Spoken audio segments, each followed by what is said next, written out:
ആർച്ചിക്കുട്ടിയുടെ reception makeover look grand ആക്കണം എന്ന് എനിക്ക് ഭയങ്കര ആഗ്രഹം ഉണ്ടായിരുന്നു. ആളെ ഞാൻ തലേ ദിവസമാണ് കാണുന്നത്. അപ്പോൾ വീഡിയോ കോളിലും പിന്നെ ഫോട്ടോസിലും ഒക്കെ ഞാൻ ആർച്ചയെ കണ്ടിട്ടുണ്ട്. സാരി എനിക്ക് അയച്ചു തന്നിട്ടുണ്ടായിരുന്നു. അപ്പോൾ ഞാനൊരു 5 or 6 മാലകൾ ഇങ്ങനെ എടുത്തിട്ട് വന്നിട്ടുണ്ടായിരുന്നു. എന്താണ് അവൾക്ക് ഇഷ്ടമുള്ളത് കൊടുക്കണം, അവളെ ഭംഗിയാക്കണം എന്നുള്ളത് എൻ്റെ ഭയങ്കര ആഗ്രഹമായിരുന്നു.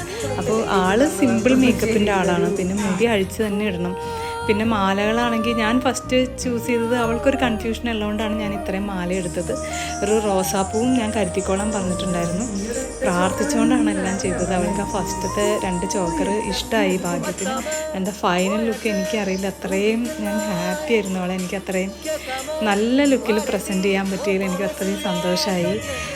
ആലിയ ഭട്ടിനെ പോലെയൊക്കെ ഇരുന്ന് കോംപ്ലിമെൻറ്റ്സ് കിട്ടിയെന്നൊക്കെ എനിക്ക് പറഞ്ഞിട്ടുണ്ടായിരുന്നു. I am so happy and thank you ആർച്ചിക്കുട്ടി for trusting me and all the blessings from my side. I love you so much.